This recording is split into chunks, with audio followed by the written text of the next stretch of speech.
ya ayyuhal kafirun Allah manya abakafiri n'abayita Allah n'ayita ya ayyuhan nas ittaqullah sura yakuna ya ahlal kitabi abange mwe bananyini kitabu n'abateeka wali n'agamba nti yawa abakristaayo enjiri bw'osoma essula eyokuna okisanga eyokutaano aya 7-8 muyinza okubuusa amaaso kyenjogera abakristaayo yabawaaki enjiri abayudaaya n'abawaaki tawulaati abasiraamu yabawaaki tukwaniriza nate ku Dawa TV Uganda olutimbi gagadde yonna gy'osinziira okutulaba tugamba nti tolaba weka likinga sharinga subscribinga ku YouTube channel yaffe tusobole okuyamba mikwano gyaffe baleme kutwekwasa ku lunaku lw'enkomerero.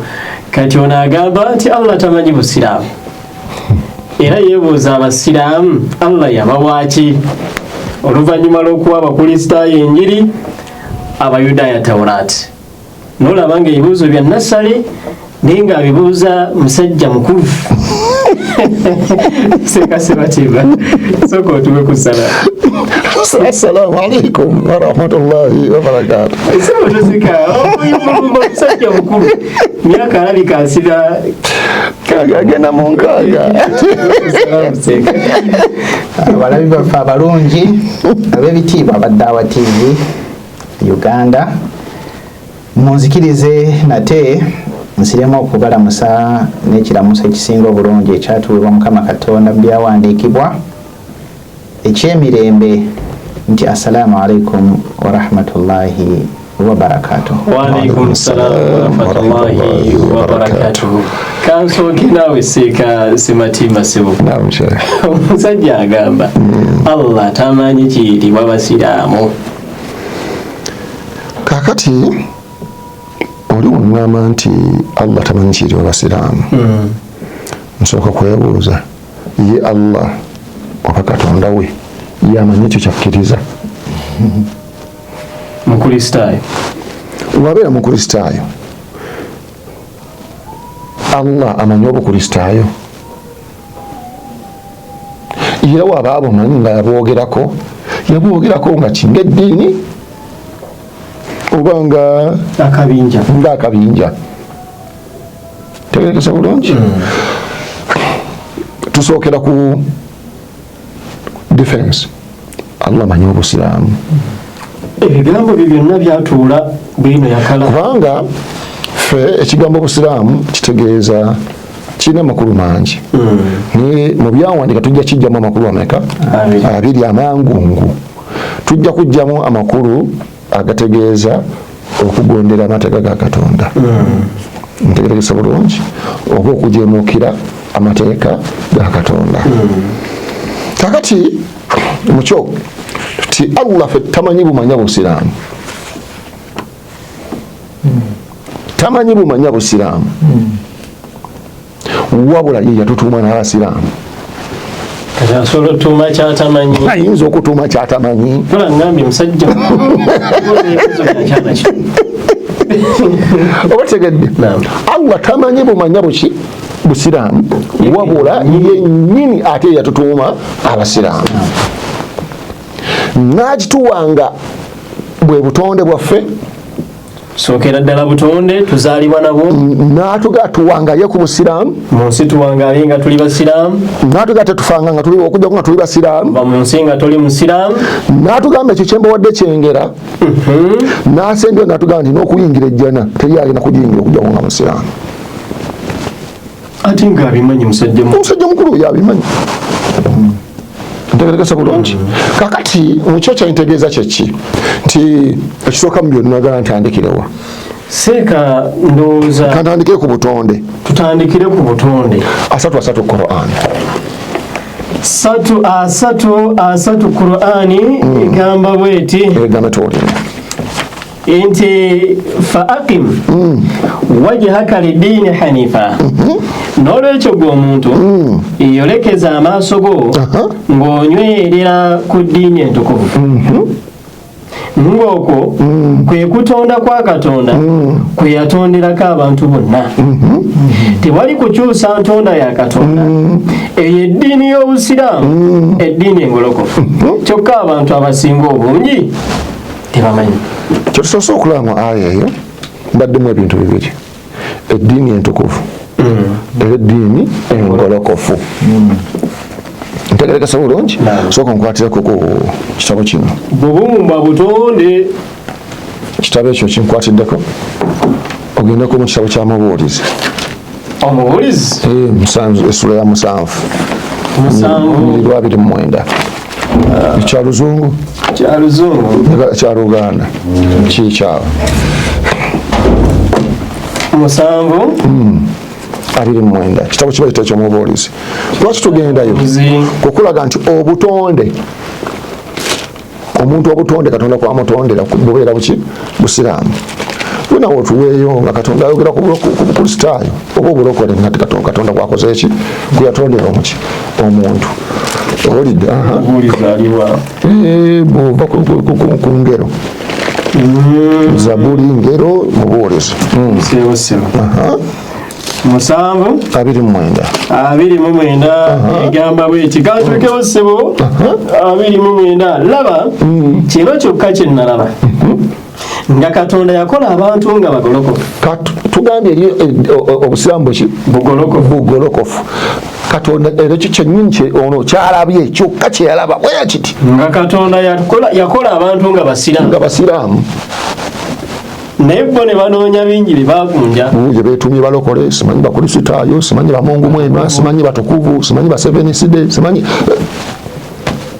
kati yakola buno Busiraamu n'aba nga ate tabumanyi n'abeera nga tabumanyi kati munnaye musajja mukulu omubanga mwogereyo ku gundi yammwe gye munywera kwete tubeegayidde mukomeewo mweyambise biki ebyawandiikibwa mujje kuwona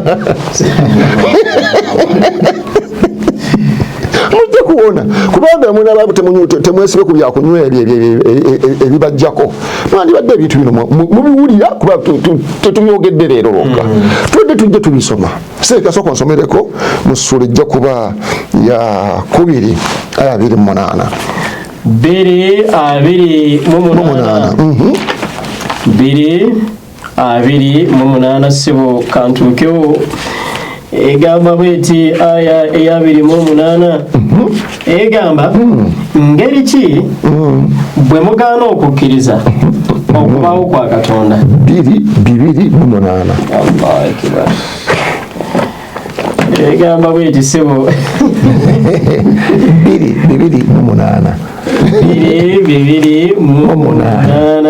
egamba bweti egamba abange mu abakkiriza muyingire Busiraamu bwonna mubukole ki mubuggwerevu oba kitegedde temugobereranga amakubo ga Seyitaani kati n'omukkiriza yenna ku mwaliro gw'ensi eno bamugambe kuyingira mu buki mu Busiraamu tuli fenna kati amakulu nti omuntu owanga wayita musiraamu wayita mukkiriza mu nsikiriza gy'olimu nga wayita mukkiriza tuweeyo n'oganda omukkiriza mu kitabo kino abeere mulokole omukkiriza mu kitabo kino abeere mu katuliki omukkiriza mu kitabo kino abeere mu seveniside omukkiriza mu kitabo kino abeere mu kristaayo ntegerekese bulungi nga nakyogerako eira Katonda mu kitabo kyo oba nabbi we nga nabbi Katonda wa nabbi yakyogedde kale tewali buzibu kiseeka olw'obudde nyatutuya bulejjabule mugazi nnyo njagala kuleeta just major issues ntegerekesa bulungi kati kino kyetulina ekyo kyatugambye nti tukiyingiremu tukiggweremu kyengera ekijjudde kyengera 5:3 Quran 5:3 Qur'ani egamba bweti ssebo alyawma akmaltu lakum dinakum wa atmamtu alaykum ni'mati wa raditu lakum al-islam diina egamba bweti olwaleero mbajjuliza eddiini yammwe mpulira era ne mbajjuliza n'ekyengera kyange ne basiimira mu busiraamu okuba eddiini. Ani atusiimidde ekyo? Ye mutonzi waffe Allah tabaaraka wa taala. Tuli ffenna kino kye tulimu, waliwo akitusiimidde nga kyengera era nga kivuddewa gyeri ayinza obba nga kijje mu bantu n'akituwa, nga kivudde gyali n'abagamba lyerinnya lyenkoze eki lyembawadde. Luddawa 22:78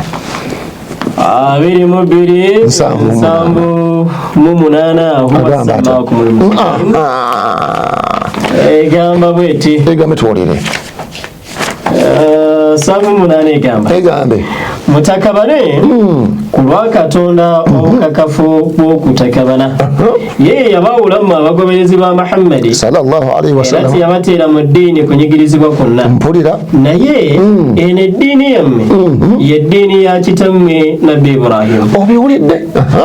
Ye Katonda ye yabatuuma abasiraamu. Ye ffe yatwetuumira, gwani akutuuma by'olimu. Olubereberye waffe haala ne mukiri ekitabo kino akubadde okerabiddeyo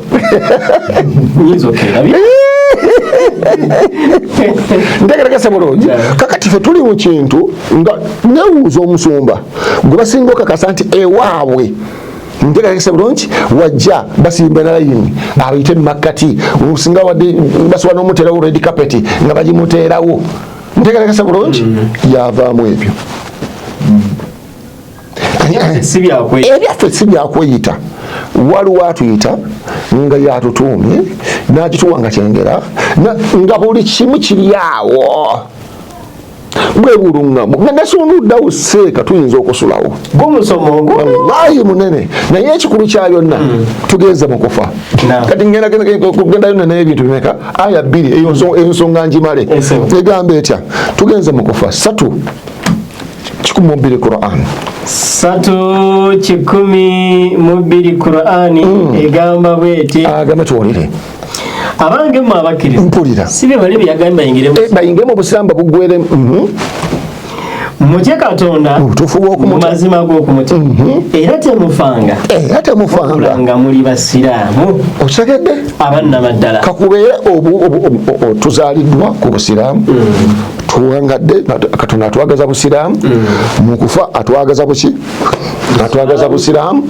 Ntegerekesa bulungi tuli ffenna nejjana era wensembya ensonga nsooke njite nejjana ajaga kutiyingiramu nga bagiyingiddemu baki basiraamu 43:8 ate bano abalijjuso balese Obama yawadula 15:2 etujja kugenda mu maaso akaga munana agambe tuwulire Katonda alikowoola abamutyanga ku nsi nti abanga abaddu bange abawulize temulina kukyamma olwaleero era temuli mmwe bakunakuwala ababakkiriza ebigambo byaffe ne babeera abasiraamu. Agenda bagamba kibano muyingire ejjana ennyumba ey'emirembe bakyala bamme yamweyagala. Kati bwe tuweeyo ebintu ebyefaananyirizako bwe bityo olwoka obuuza ekibuuzo ekyategeerekeka tegerekese bulungi sajja mukulu azannye n'akamalo kuba kuzanyira ku bwongo obwo ku myaka gy'olina ng'okyazannya okyaleeta ebibuuzo ebyefaananyirizako bwe bityo obibuuza baani? Seka kasooke enkomeka Seka Abdushahid sajja oyo aludde mu kisaawe kino naye era bamutwalanga kabaka waabwe kubanga aleeta arguments bo ze balaba nti z'amaanyi nga bwomanyi nti oweerimu bw'ayimirira mu gubinja gw'abamuzibe yabeera kabaka. Nsaba omusaasiro omuyambe kuba bino abimanyi tetwogera bipya matunge kakati sijja kwawukana nnyo ku shekhe nja kusaba otusomereyo 3:85 3:85 Qur'ani y'ekitiibwa egamba bwete aya ya 85 n'omuntu anoonya obutali busiraamu n'omuntu yenna shekhe atunyonyodde bulungi gyenvudde w'obusiraamu ne waje tugenda kakati ate oli anaatuusa nga atuusiza kirala nga munnaffe oyo alemeddeeyo bw'anaatuusa ekyo kyali nakyo ye obuddo bwe empeera ye eri ki? n'omuntu anoonya obutali busiraamu okugifuula eddiini. Omuntu ayina kyayita eddiini naye nga sibo ki? Si busiraamu. Si yakukkirizibwa kuva gy'ali.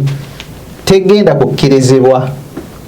Naye ne ku lunaku lw'enkomerero aliba wa mu bafaafaaganiddwa. Agenda kaaba. Omuntu yenna anaava ku duniya kuno nga si musiraamu byonna byokoze mu duniya loss. Byonna byokoze ejja kubeera ki? Total loss. Era aya teri emu yokka shekhe. Aya mpitirivu 15:2 egamba bweti rubama yawaddu alladhina kafaru law kanu muslimin. Kyaddaaki abo abatakkiriza balyegomba singa baali basiraamu. Omuntu yenna aliva mu duniya ne kamutanda n'afiiramu ekyo kyafiiriddemu nga si busiraamu bwafiiriddemu ajja kwejjusa agambe Dawa TV batugambanga. Dawa kale singa nakkiriza ebigambo bya Dawa TV obwino gwe batusomeranga namuwuliranga naye namubuusanga amaaso nekijja kuba very late. Kyova olaba ne Isa alayhi salaamu olw'obukulu bw'ensonga eno tuwe 3:52 yatuuza abayigiriza be n'agissaako essira n'agamba bw'ati 5:2 bwe yamala Isa Yesu okutegeera mu bo obutakkiriza n'agamba nti ani mutaasa wange eri Katonda, ani agenda okunyambako okutambuza enjiri ya Katonda. Ne bagamba abayigirizwa be nti abayigirizwa ba Yesu ffe bataasa be eri Katonda. Ne bagamba ffe bataasa be eri Katonda. Tukkiriza Katonda. Era julira ati era gwe Yesu Kristo nabbi wa Katonda kakasa julira nti mazima ffe abagoberezi basiraamu tuli basiraamu. Abagoberezi ba Yesu bali basiraamu. Yesu bwe yajja kusomesa yasomesa buki? Busiraamu. Tugendeko eno mu 11:25 bikola by'abatume. Eno waliyo busiraamu. Kati tugendeyo tuwulire tetusangayo.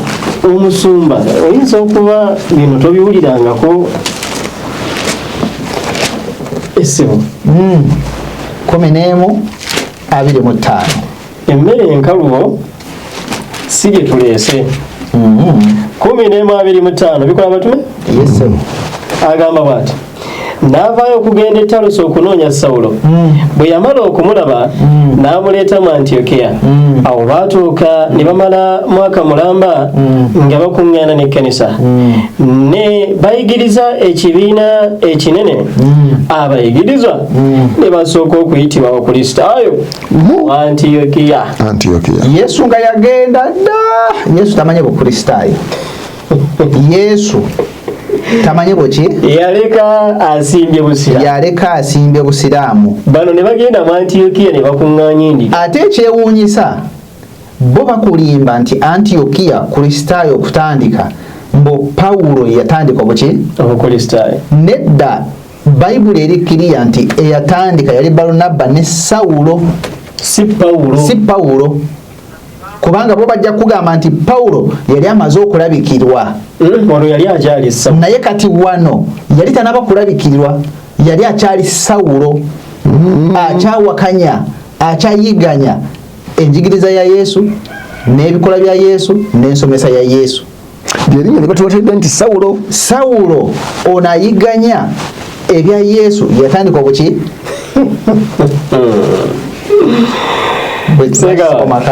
Akadde nsuubira tekali ku sayidi yaffe katusembeyo akasonga ke yasembezaayo ak'okuba nti ffe abasiraamu yeebuuza Allah yatuwaki oluvannyuma lw'okuba Abakristaayo enjiri, Abayudaaya n'abawa Tawulaati.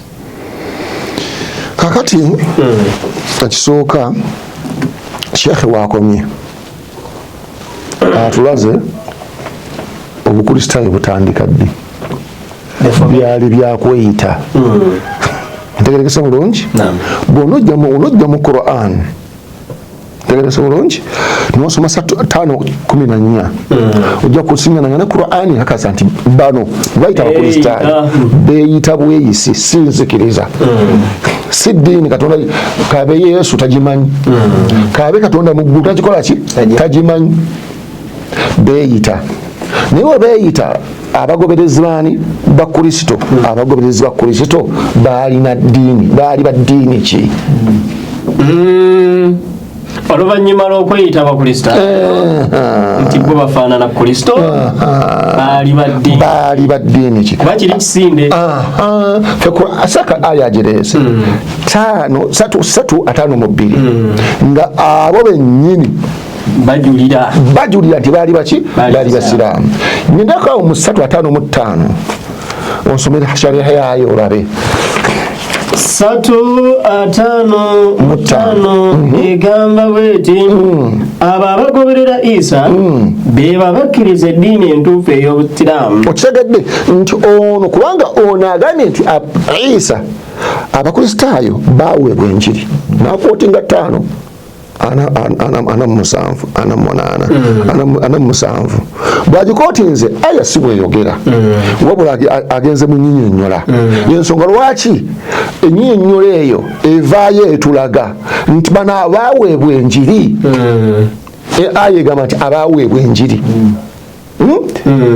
tuli fenna ahlul injil kati bano ba ahlul injil abaweebwa enjiri baali ba ddiini ki tugenza okusoma wano mu Qur'ani ng'ekakasa ti abagoberezi 3:52 baali basiraamu era ne Abdulrazak Mantovu nannyonnyola yakakasa nti abagoberezi ba Isa abatuufu baali basiraamu ekyo nga tukijjawa nga tukijja ku aya erudawa 4:13 nga bannabbi abo bonna eboogeddeko awo baali basiraamu era naye tugimusome oba kati tulunde endiga ezirowooza nti amanyi nnyo wakati ye tuyinza obutakwayako nnyo kalufuuka olubaawo bannabbi bonna baali basiraamu kati atuweeyo nabbi omu yali omulokole yabalalika mu ddiini ekyo kyennyini kiyalaamira nabbi Nuuhu mpulira n'ebyo bitukuweereza gwe Muhammad sallallahu alaihi wasallam n'ebyo byetwalaamira bannabbi Ibrahimu ne Musa ne Isa si ye Yesu oli nga bigamba nti muyimirize weddiini temujawukanangamu bano baalina ekiragiro kimu kyakuyimiriza weddiini era ne bakuutirwa bademe kujawukanako tuli fenna mukama waabwe Isa n'aweebwa enjiri n'abakkiriza abasiraamu abeeyita abakristaayo oluvannyuma Pawulo naani ne Balunabba manya Sawulo ne Balunabba bakyusa tayimingi ne babayita baki abakristaayo abagoberera Kristo kati abagobereza Kristo bwe bayisa abakristaayo baali ba ddiini ki baali basiraamu kuba obukristaayo si ddiini seeko nnyonnyodde bulungi kati wabeeranga kati wabeeranga si ddiini ajuliza n'Abayudaaya naga nti b'Abayudaaya baweebwa Tawulaati kakati wennyini wasomye mu 5 tasomya na mu 7 sharehe ntegereza bulungi nze ndetera aya 5:4 nga era nti ebitabo bino byonna byaweebwa basiraamu Obuyudaaya kale katukitwale nti nzikiriza bebeere nti nzikiriza abo abaali mu nzikiriza eyo baali mu nzikiriza eyitibwa etya katugisome 4:4 mazima twassa Tawulaati nga mulimu mu y'obulungamu n'ekitangaala balamulenga nayo bannabbi abo abaasiraamuka bonna baalinga basiraamu ne beewaayo okugoberera amateeka ga Katonda tegedde abo baali baki wababeera nga baali basiraamu abasiraamu b'omulembe gwa Musa baweebwa Tawulaati abasiramu omulembe gwa nabbi Dawuda ne baweebwa Zabur, abasiramu omulembe gwa Isa ne baweebwa kiki enjiri. Ntegerekese bulungi era nga bagamba kimu yenna n'agivaako obutagigoberera faulaika humu dhalimun wa humul fasiqun, nga ebitiibwa byonna bya bukendeevu. Abo abaweebwa ebyo tuddamu tubasinkana mu Qur'ani ekitabo naye nyini kyasomyemu kyakakasa nti kyaweebwa Nabbi Muhammad. Nabbi Muhammad yaliwo ki yaliwo musiraamu yanamu omunaana yeddako awo ate buli gye mbadde nzija anzalna ilayka alkitaba bilhaqqi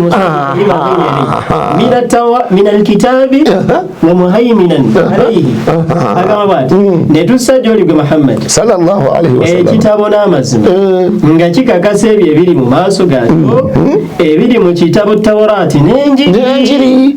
Bino ebibiri bino byetukulembeza byabadde akulembeza nti bali baweebwa kino nono naweebwa kino, naye abaweebwa ekyo baali mu nzikiriza ki? Baali baki? Baali basiraamu. Kati Nabbi Muhammad n'obadde osoma mwennyini tegerekesa bulungi tubuuza yali wa ddiini ki, naye nga tetunnabuuza yali wa ddiini ki, ye Qur'ani wemaze okukka egasa baani. Tegerekesa bulungi wa fi hadha. Kati sooka ngendeko mu sura ya 16 Suratu Nahl 16 aya 12 egamba bw'eti, egambe tuwulire.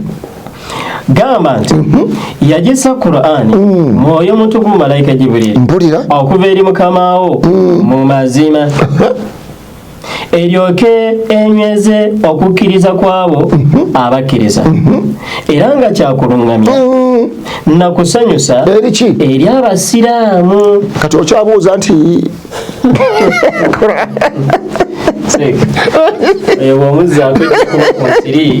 ogikubisa ennyondo okyabuuza musajja mukulu nkutadde nkugjeeko engalo ogenda museeteeza mbadde ndowooza ensonga ey'enzikiriza ekyo kimumala tetumukuba overdose ekyo kijja kumumala. However, konsani yange eri wano wagamba nti bo baweebwa enjiri.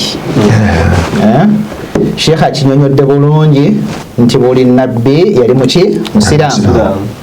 Ebitabo byonna bye baweebwa byali bisomesa busiraamu era abagoberezi b'abannabbi abo baali basiraamu. Kati bano bo baagenda ne batuula ne bagunjaawo akantu kaabwe ke bayita Bayibuli. Wedda twogera ku njiri saate bo balina Bayibuli. Kati bo bakuloozesa nti bwe bagamba enjiri ya Yesu bategeeza Matayo, Luka, Marko ne Yokaana.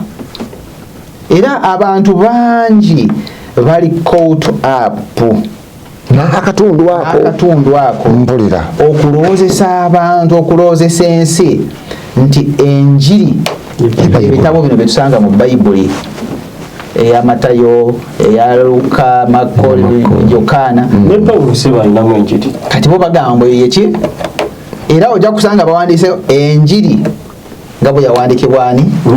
Luka, enjiri eya Matayo, enjiri eyani? Eya Yokaana. Kati eri ne bakuteerayo ziri bbaluwa nti naye zino enjiri zinenya zino enjiri zitafaanagana. Awo nensooka mbuuzaawo ekibuuzo.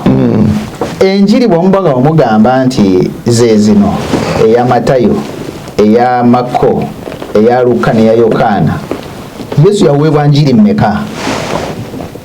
Kubanga nze mmanyi Yesu yaweebwa enjiri kiringa bw'olaba Musa yaweebwa Tawraati naye ate ojja basanga balina ebitabo bimeka? 5. Naye ng'ate ye yaweebwa kitabo mu mukono gwe nga kitabo. Kati bo ne baleeta ebyabwe ne babiyita Tawraati. Nkola yaabwe Sheikh. Era sekojja kunsomerako mu sura ya 5 yennyini gye yasomye. Tugendeko mu aya ya 83.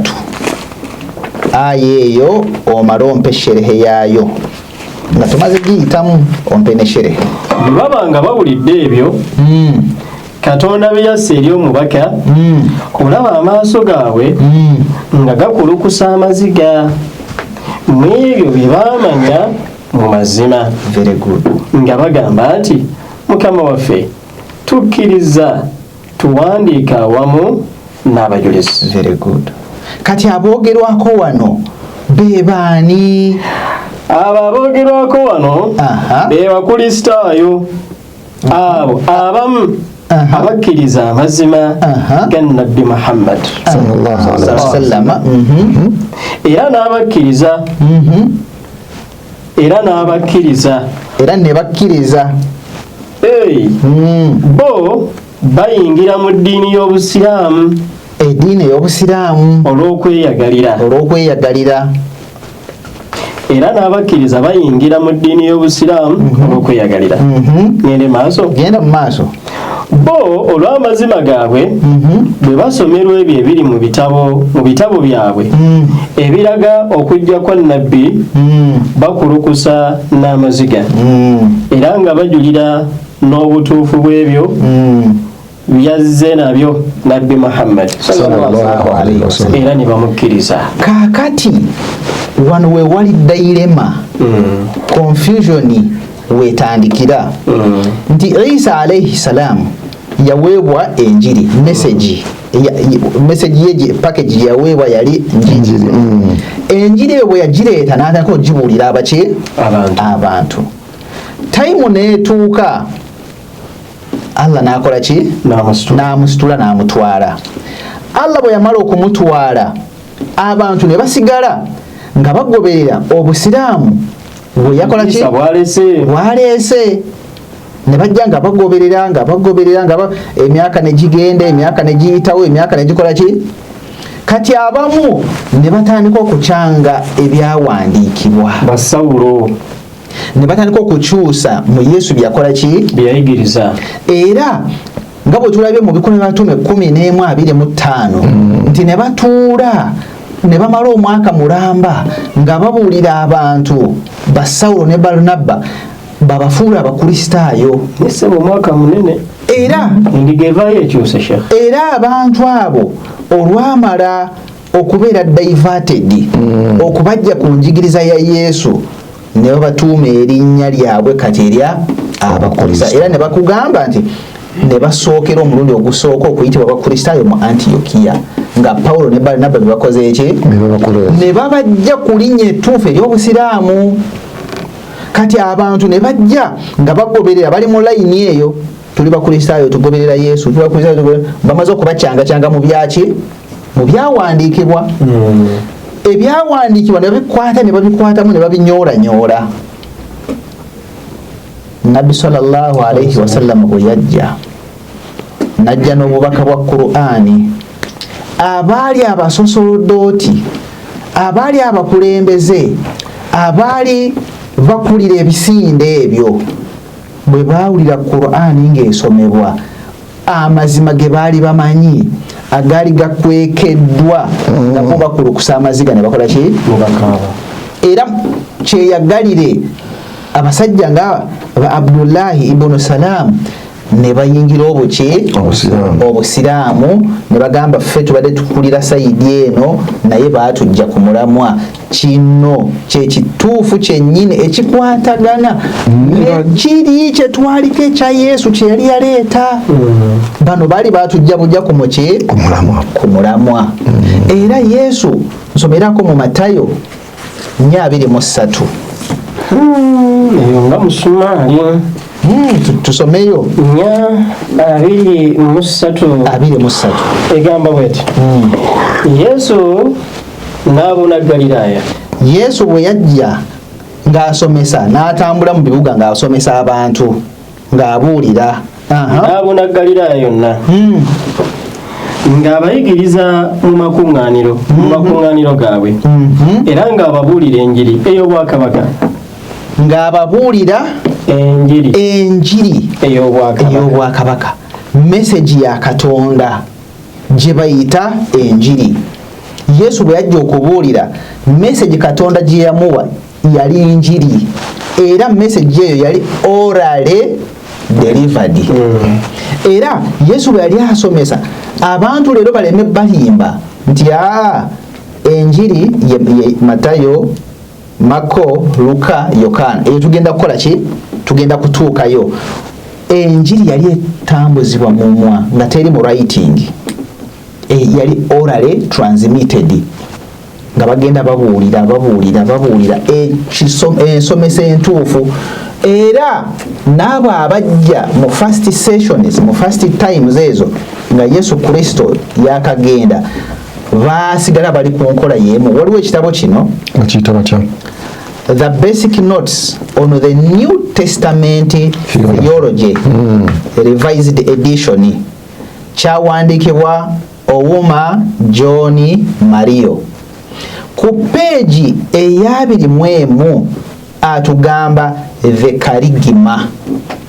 Abantu abasomye divinity, abasomye CRI ku level eza waggulu, bw'oyogera ku kigambo Charigma bakikola ki? Bakitegeera. N'atugamba nti this is at times referred to as the gospel before the gospels. Ekigambo ekyo njagala tukyetegereze. Enjiri gospel singular before the gospel. Ate enjiri ziri nyingi tezinaba kujja. Zino enjiri enyingi bano ze baleese eza Matayo, Marko, Luka nga tezinaba kola ki? Tezinaba kubaawo. Kati akaseera ako baali batambuza ekigambo kya Katonda mu mwakomo ki? Kumumwa nga bali ku njiri eri eya Yesu yennyini kasika. Gospel. Eya mudomo ku mudomo naye nga kigambo kyani? Kya Isa. Before the gospels. Ngate zino zetulina zi Matayo, Marko, Luka, Yohana nga tezinaba kubaawo. Tebazimanyi. Era abayigirizwa ba Yesu ne Yesu mwenyini tamanyi njiri ya Matayo, tamanyi njiri ya Marko, tamanyi njiri ya Luka, tamanyi njiri ya Yohana. Kati bwe batuuka wano ekigambo nga kitambula bali ku gospel eri original. Bagamba first to the oral apostolic testimony. Yes, in the early church period. In the early church period, it refers to the oral proclamation of the gospel material long before the gospel came to be written. Allahu akbar. Ebiri ebyasooka Yesu byajjanga akola ki? Kati enjiri y'abasiraamu. Kati wano ne bagamba nti after Christ's ascension into heaven, it took many years for the apostles and other believers to write down the gospel message that they were preaching by word of mouth. Kakati wano tutunuulirewo bulungi. Abantu wano bwe batandika okusomesa ebigambo ebyo tayimu neetuuka nga tekikyamala. Abantu ne basalawo nga balina kutuula wansi bawandiike. Ne mu kuwandiika kuno ekitabo kino kyennyini ku peegi 52 dala tukyetegereze. The role of the church in the development of New Testament canon. Zino canons ze zaali methods ze baakozesanga okwawula ebituufu ku bikyamu nga nabo bennyini bakakasa nti enjiri ya Yesu gye yasomesa abantu baagivaako dda baatandika okukola ki? Okuwandiikira ebyabwe. Nga bw'olaba wano ku page 51, the early church leaders played an important role in the writing of manuscripts, the original versions of the gospel. Eri enjiri original bagenda okulaba ne bagamba twetaaga kutuula wansi tukole ki? Kubanga kavuyo katandise okuyingira, mulimu abantu abasomesa ebitali biki? Kati tusome page 52 owulire kyagamba seeko genda kutuvuunulira. It was the members of the early church, bwali buvunaanyizibwa bw'abakulu ba church yasooka, that scrutinized all the early writings, abasunsula ebyawandiikibwa byonna, that had been collected to determine, ebyakuŋŋaanyizibwa okusalawo that they were the true message, nti y'enjiri entuufu ya Yesu. This was at the first church council. Bino nga byakolebwa kanso y'ekkanisa eyasookera ddala, that sat at Nicaea, abaatuula e Nicaea in AD 321. 3:21 AD to 325 mpaka 3:25. They were called and facilitated by Emperor Constantine the First. Bakowoolebwa era ne bateekebwamu ensimbi Constantino eyasooka mwaka 321 mpaka 325. At this council, the Nicene Creed was formulated. Nicene Creed nekolebwa. Yogamba nti bakatonda bali basatu mu omu. And it was that they based on when selecting the 27 books that make up the present day New Testament. Era basinzira ku Creed eyo. Ne bakola batya ne balondobamu ebitabo 27 ebikola endagaano empya. Kati ulira embaga. After setting the canons, to be followed in the formation of the New Testament, the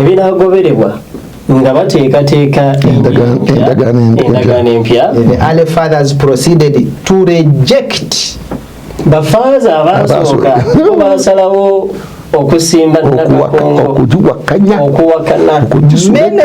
many writings that they found to be with inadequate information.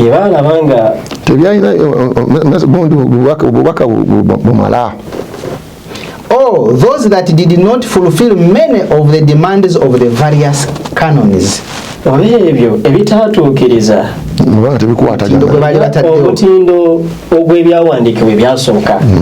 Kati ulire embaga. The Gospel of Peter. The Gospel of Peter. Peter alina mwenjiri. The Gospel of Peter was among the many writings that they rejected. Enjiri ya Petero siye muganda wa Yesu.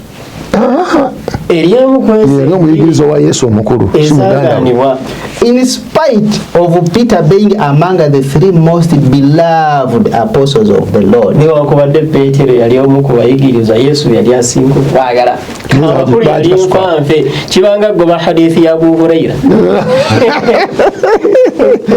Kati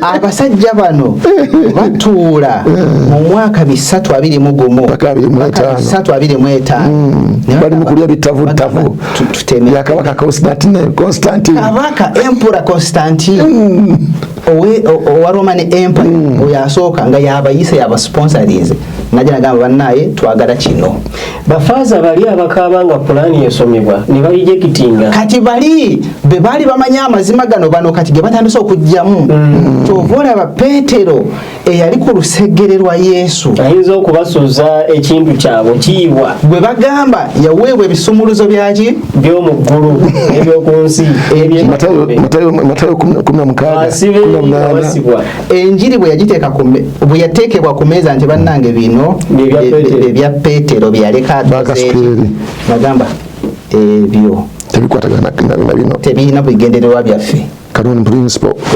musuleeri kitegeeza bakola enjiri eno ng'erimu ebyobufuzi bingi byali bya bufuzi Constantine ya sponsoring ayina ebigendererwa bye kati olwo batandika kuva ku njigiriza ya Yesu kyovula abayigirizwa ba Yesu abakulu message zaabwe zasulibwa ki bali nga bwe tugenda okubanga tulaba finally the early fathers put together those books that had passed. Oluvanyuma bafaza bano abedda abakabanga kulanika these canons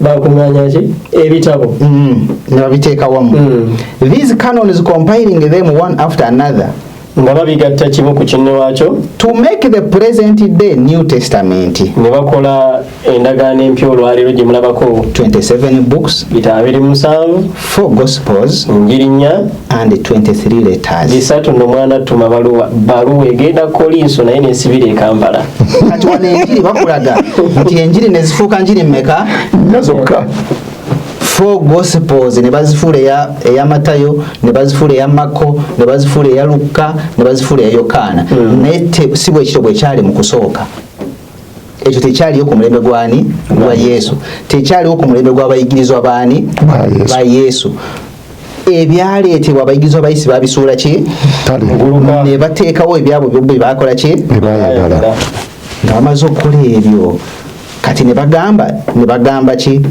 4 Gospels and 23 letters were compiled and all kati wulira wano and all those that were rejected bizibene basuula ettale ebyabayigirizwa ba Yesu abakulu bwe bamala bisuula ettale were never to appear in a public again. Singa twalina chance ya gospel zasolibwa twandizudde ebyamabenje kyovola abasajja ne babigoba kyovola abasajja yes mu aya gye tusomye bwe baawuliranga abaali bajjukira ebigambo nga bakulukusa amaziga nga bakola ki nga basiraamu nga bayingira busiraamu bagamba gano ge mazima gavudde eri omutonzi waffe geego gennyini kubanga baali bagaanidde olubereberye obutaddamu ku byasanguza kati bano nga bakaabira muli bantu nga bamaze okukwata gospel zaba Petero abayigizwa ba Yesu abakulu abali basomesa enjiri yennyini Yesu yakola abaliwo ne Yesu eyali ereeta obusiraamu bwennyini bwe bamala okugijjawo ne bagamba kakati zino zetujjeewo tulina okuzijja mu public zina okuvaamu kino ekitabo si kyaffe bina abasoma divinity bitabo byabwe bibakola ki bibasoma mulengere bannange bibasomesa era abayivu abasoma babitegeera n'oyo abimanyi oyo era kino kigambo nkyagala nnyo and all those that were rejected were never to appear in public babigoba muti ebyabayigizwa abakulu ne bagamba tebiina kuddamu kulabika bwe bagamba tebiina kuddamu kulabika ne bakola ki Prophet Muhammad, the last messenger in the Bible by Kaisal Kalbi. Kati Kaisal Kalbi mu research we ono nga naye agoberera anoonyereza asanga ki page 1011 agamba in 325 AD the Nicene Council eyo eno gye tulabye wano mu kino was held where it was ordered that all original gospels in Hebrew script enjiri zonna ez'Olwebbulaniya ezikasangwawo should be destroyed bazisaanyeewo and an edict was issued that anyone in possession of these gospels will be put to death. Etteeka ne liita yenna gwe basanga n'enjiri ez'Olwebbulaniya omuli Muhammad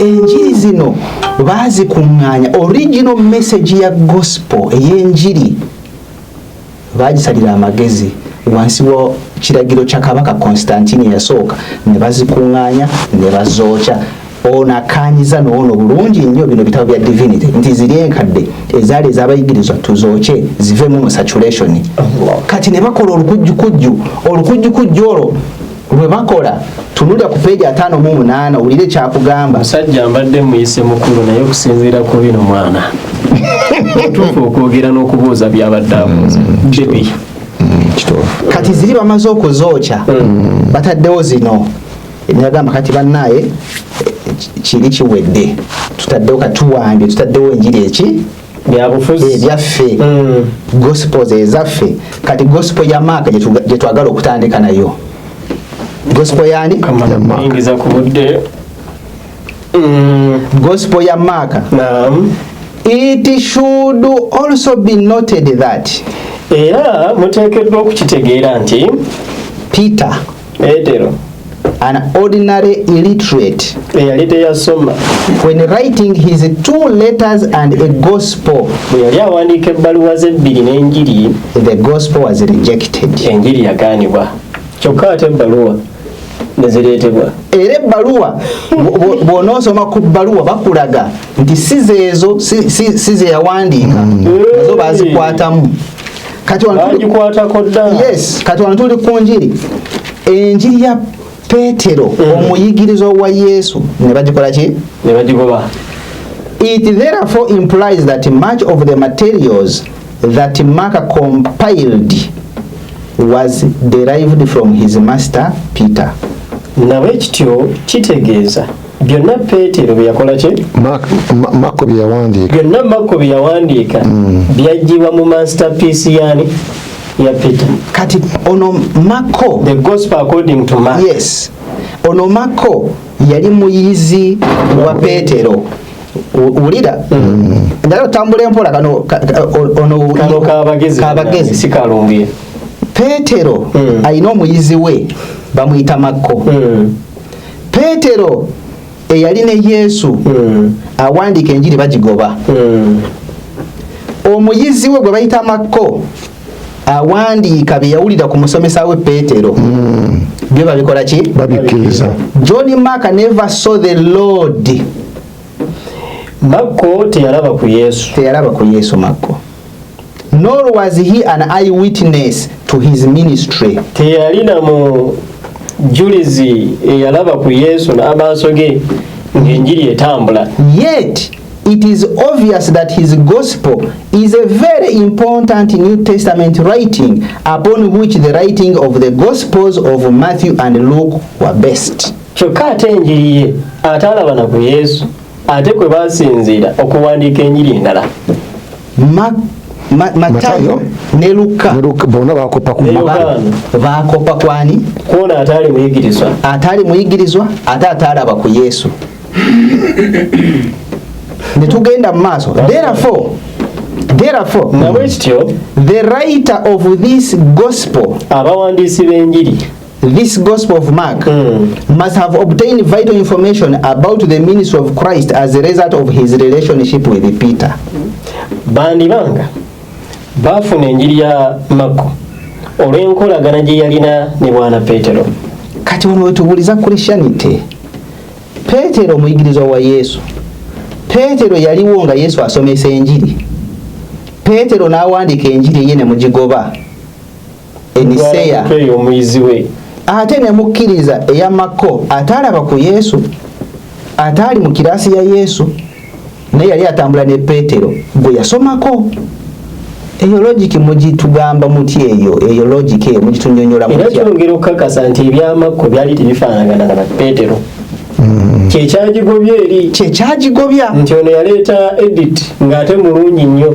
Kyova olaba omusajja ono yiga Andrew Revision Handbook for Students of the New Testament.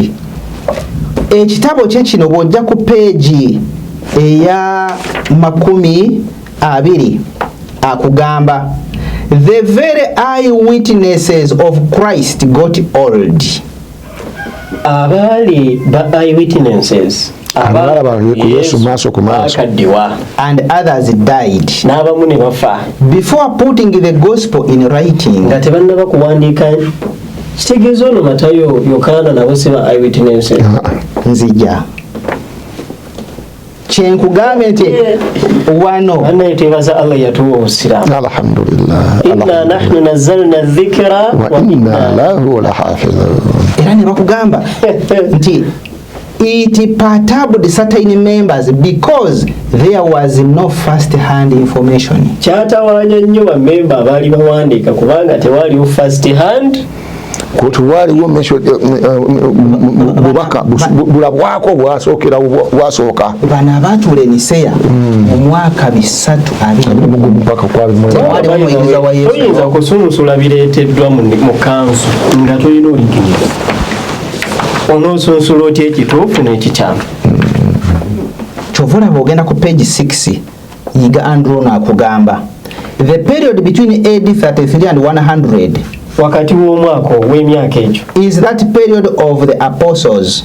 Kyali kiseera ky'abayigirizwa. This period ended with the death of John in 100 AD. Era ekiseera ky'abayigirizwa kyafundikira ne Yokaana mu mwaka gw'ekikumi. John was the last apostle to die. Yokaana ye muyigirizwa yasembayo okufa mu mwaka gwa 10 AD. Kanso yaliwo mu ddi 321 mpaka 25. Ng'abayigirizwa ba Yesu bafa dda tebaliiwo. Kati banno ne batuula ne bakwata ebyali ebyabayigirizwa ba Yesu ne basuula mu kasero. Ndagamba ebya Peetero twala, ebyani twala, suula mu byokye tetubyagala. Ne bakola ebyabwe bino.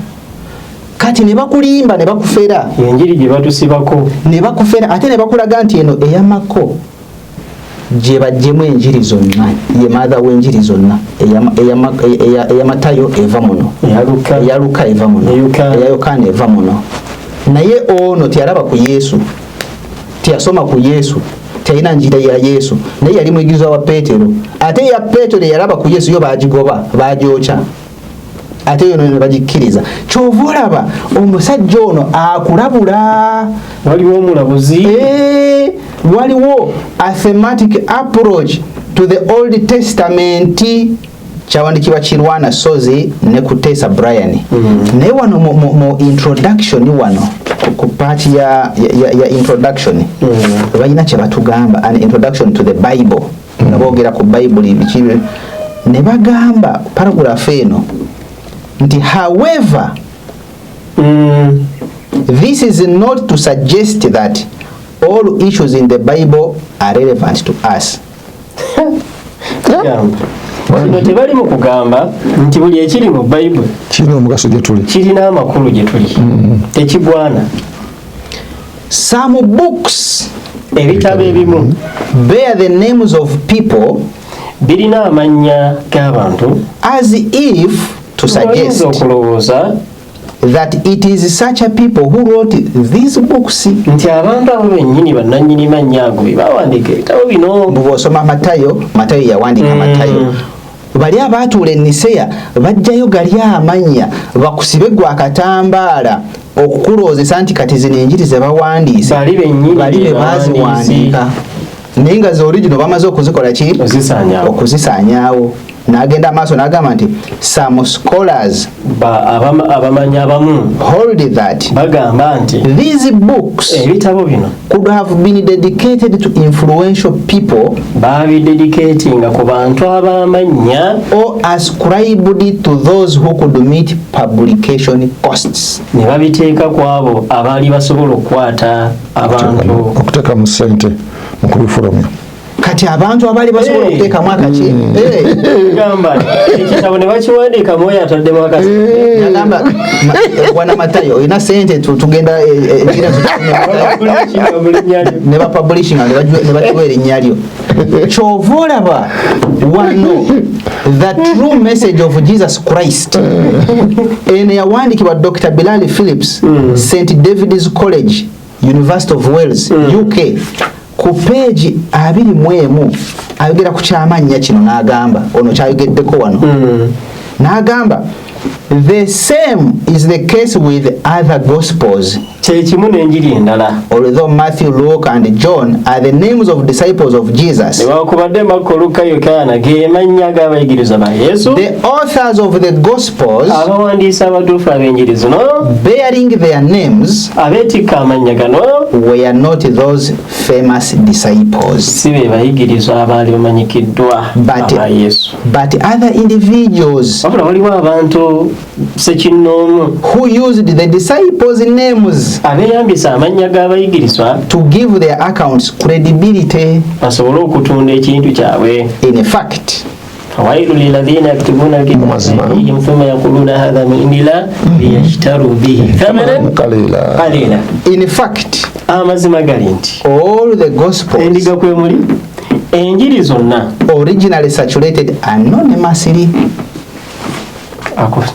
Tekwaliko nti eno njiri ya Matayo zimanyi ya Luka ebyo tebyaliko yali njiri nga tekuliko bawandiika. Authoritative names were later assigned to them by unknown figures in the early church. Amannya gano agaliko gateekebwako abantu abatamanyikiddwa mu kanisa eyasooka nga gwe mulumba tonnabana kuzaalibwa. Kati be bali betulaba Niseya mu 3:20 kati wano nakuwa reference nti bwe bwagala kakasa nti aga amannya ge mulaba simanyi njiri ya Matayo njiri ya Luka njiri si bituufu. Genda the New Encyclopedia Britannica volume 14 page 824 mpaka 830 ojja kakasa nti bakusibadde akatambaala ebyo byolina byoyita enjiri si enjiri ya Yesu. Basajja batuula Eniseya mwaka 321 mpaka 325 ne bakwata enjiri ezaali ez'abayigirizwa ne bazoocha ne bateekawo ebyabwe ne baleeta mu saturation ne batusiba akatambaala okutugamba nti eyo yeki enjiri. Era wano wentera okubuuliza abantu nti gwe bw'oba ogamba nti eno yenjiri gy'ogambe yava ewa Yesu Kristo, lwaki bw'osoma mu bitabo nga bino mutubuulire Bayibuli zino Gideons zonna za Gideons publications muzeetegereze. Naye lwaki bw'osoma sekambikulira 9:35 Yokaana sekambikulira 9:35 Yokaana twebuuze enjiri eyava eri Katonda neweebwa Yesu kwezi 2 yeriwa 35 ntuuseyo leka naye atuukewo tutambule ffenna.